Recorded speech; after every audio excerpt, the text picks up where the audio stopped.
Hello viewers, welcome to Magizhambu channel. இன்றைக்கி மகிழம்பு சேனலில் சமையல் களம் மகிழினி கிச்சனில் பூரி மசால் எப்படி நான் செய்கிறேன்னு பாருங்கள்.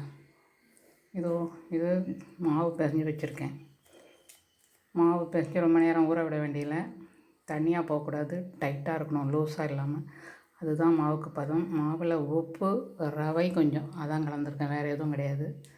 இது வெங்காயம், பச்சை மிளகாய், கறிவேப்பிலை, உருளைக்கிழங்கு.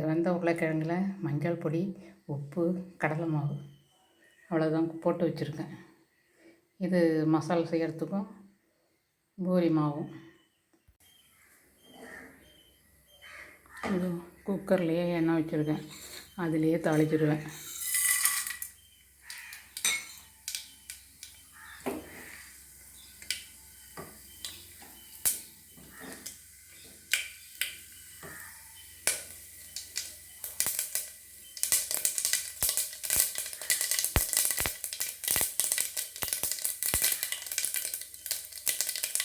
குக்கரில் தாளிக்கிறது வேலைக்கு ஈஸி. அதிலேயே தாளித்து வெங்காயம் வதக்கி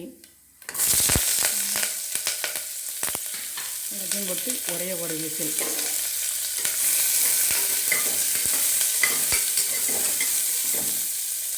அது வெங்காயம் ரொம்ப வதங்க வேண்டியதில்லை, அது தண்ணியில் தான் வைக்கணுமே தவிர எண்ணெயில் ரொம்ப வதங்கியிருக்க தேவையில்லை.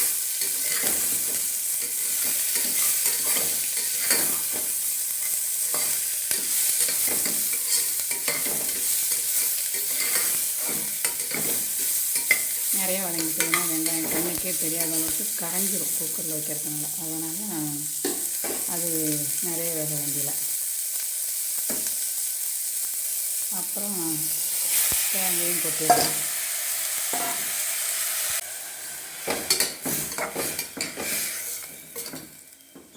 கிழங்குல உப்போட கொஞ்சம் கடலை மாவும் கரைச்சி வச்சுருவேன். கடலை மாவையும் கரைச்சி போடும்போது மசாலா நல்லா வரும்.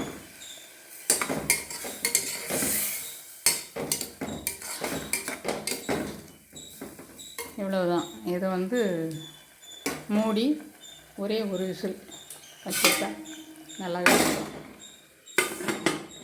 அதுதான் மசாலுக்கானது. அவ்வளோதான், முடிஞ்சிருது.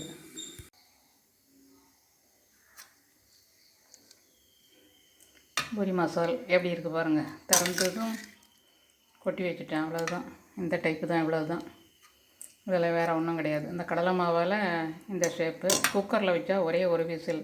ரொம்ப சிம்பிளாகவும் கஷ்டம் இல்லாமலும் வெந்துடும். நீங்கள் அப்புறம் பதம் பார்க்க வேண்டியதில்லை, நாழியும் ஆகாது. எவ்வளோ ஈஸியாக செய்யலாமோ இதான் ஈஸி மெத்தட். குக்கரில் வச்சு ஒரே ஒரு விசில். தண்ணி நம்ம வைக்கிறது தான், அப்படியே வைக்கிற தண்ணியில் வெங்காயம் தண்ணி விட்டுக்கும், அந்த தண்ணியே போதும். சரியாக போச்சு. ஒரு விசிலுக்கு அந்த தண்ணி போதுமானது. நிறையெல்லாம் வச்சுட்டு சுண்டை வச்சுட்டு இருக்க வேண்டியதில்லை. அப்புறம்